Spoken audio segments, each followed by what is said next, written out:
On March 12, 2026, Team Captain tweeted, "Had to get off Rivals and play Overwatch because a group of cheaters/throwers that had not been banned for months were targeting my queues. If this keeps up, I will go to Overwatch full time. Please fix your terrible anti-cheat at Marvel Rivals." At first, I honestly thought this was more endless nonsense, but 3 days later, Kingsman also had a tweet of his own. "Just got threatened and sniped by a hacker group for 10 hours yesterday. We went from the top 30 global on the leaderboards with 350 elo into Eternity to Celestial 1. Now, I'm going to censor a lot of what is said in here because there's a lot of slurs in here, but here we go. It's me, X. We can negotiate, no slurs. Don't recommend you ignoring, because I've got 10 plus accounts, Eternity Plus, and 20 people ready to run you down every game. Just letting you know I can increase your bounty to $50 per game. Not glazing myself, but you don't want to mess with me. Negotiate now, or it's over." Now I know this little fucking loser thought he was so tough writing this, but this is some Division 1 cringe, boys. I haven't seen cringe this fresh in a while. Now in this next screenshot here, you have a list of streamers, the bounty number, and the reasons why they are throwing these games.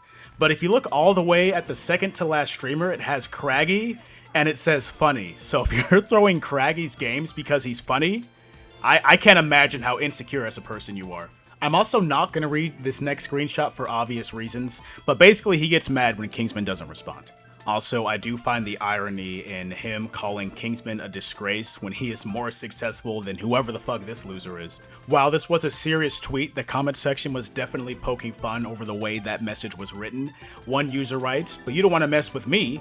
A grown man wrote this on a Discord to another man over a video game." And another user writes, "I hope that one day these guys get off their computers and realize genuinely none of what they're doing matters and they wasted their lives inting on a video game for the approval of nobody." I agree, Midas. I cannot stress this enough, these DMs are over a video game. A video game about superheroes. Sometimes I'll play Marvel Rivals for like 13 hours straight and think, dang, I'm kinda lonely. But then I'll read stuff like this and realize my life is not so bad. But poor Kingsman, he just cannot catch a break. Later that same day, Imperator dropped the following tweet. "Since a Wild Daddy, owner of the new Endless server, just increased my bounty to $35, let's have some fun facts about him. From multiple sources from the Overwatch/KSA and Qatar community. He is from UAE. He pays people to boost his account and scripts. He's been doing this since Overwatch. My server is public, how delusional are you? I have agents in your server. Here is his full list and private channels in his server, trying to LARP as an agency. Also the people in his server that grief for him." Now this next screenshot is another one of those things to where I had to censor a lot of things because there's a lot of gamer words in here. But if you want the uncensored tweet, I would definitely hop on X and go look up Imperator. And then here you have the name of the Discord, which is Eckstein Island. I know they thought they were being pretty edgy with this name, but it's really pretty cringe if you ask me. Thanks to Imperator, we now have a culprit and proof of the actual basement dwelling behavior going on inside of this Discord. Honestly, all it takes is one scroll through his Twitter page and you can see what a gigantic loser this guy is. Seriously, I can smell the stench from here. This is a website and I can smell the stench. Imperator followed up his initial tweet with this. "His griefers, a lot of people are known in the Rivals community.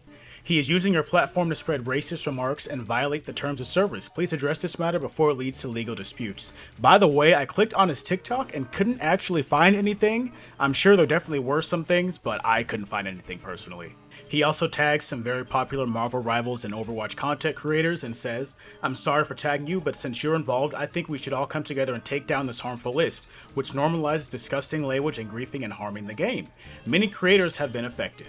The replies were just about as you would expect, but something cringe caught my eye. If you look and see Carson at Echo Rivals, unrelated to Hitless.org, to be clear, we don't agree with or endorse anything these people are doing. Bro, who the fuck invited you? Miss Mary says, "You did the same stuff, shut up." Carson responds, "They couldn't be more unrelated. Every single one of these posts would have been blocked before even hitting the website." Mary says, "The means don't justify the ends. You put up bounties for throwing games, this is no different."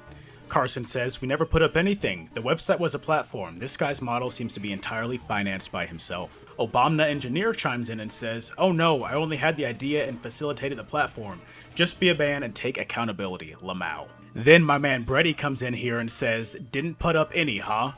With all the tea you need. If he really is a quote-unquote former pro for Marvel Rivals like he claims, I seriously doubt he'll ever touch a competitive scene in any game ever again after this little Intless stunt.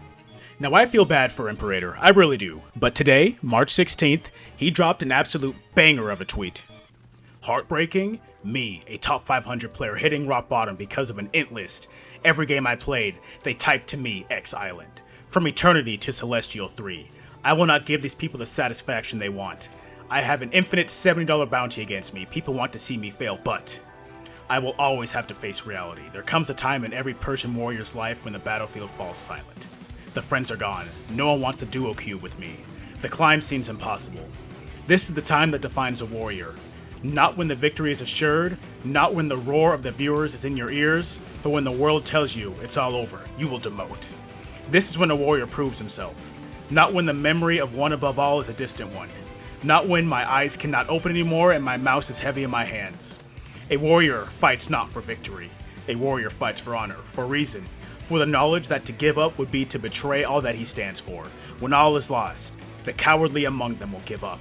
They will sell their soul for a bit of griefing money, but the warrior takes one more step, one more blow, one more breath. One more stand against the predatory subhuman community that endorses griefing. I will not suck off the corrupt. Eckstein, I will not back down, no matter what my bounty becomes. I will stand against everything you throw at me. I will not give your lackeys attention anymore, for you and them are meaningless to my goal in this life. Coach, Imperator. If you're not ready to run through a wall after hearing that, man, I do not fuck with you. But going back to the bigger issue, Marvel Rivals has got to do something about this. Not just about these amateur quote-unquote hackers throwing games for money, but about the bad actors in the community as a whole. Look at Overwatch, for example. I went back to Overwatch during Season 6.5 of Marvel Rivals because I needed a break, and I was shocked how rarely people spoke in that game. First, you have to grind your endorsement level high enough just to be able to talk in voice chat, and when I finally reached the level to where I could speak, there were barely any people in VC. This was also during the time when Overwatch had recently dropped 4 new characters at once, so the game was still pretty popular. I expected matches to feel energetic and coordinated. Instead, most of the time I was either talking to myself or maybe 1 or 2 other players in voice chat. So what's going on here? Are people afraid of getting muted because of how strict Overwatch is with their voice chat?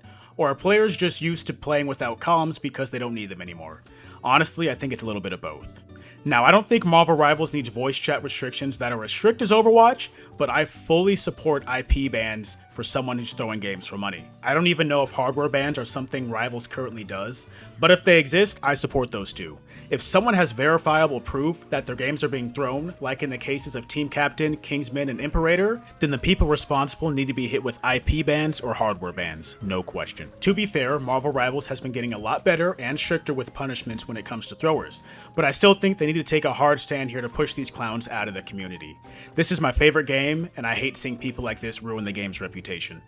That being said, I'll give credit where it's due. The Marvel Rivals team does see posts like these, and they're always looking for ways to improve the game.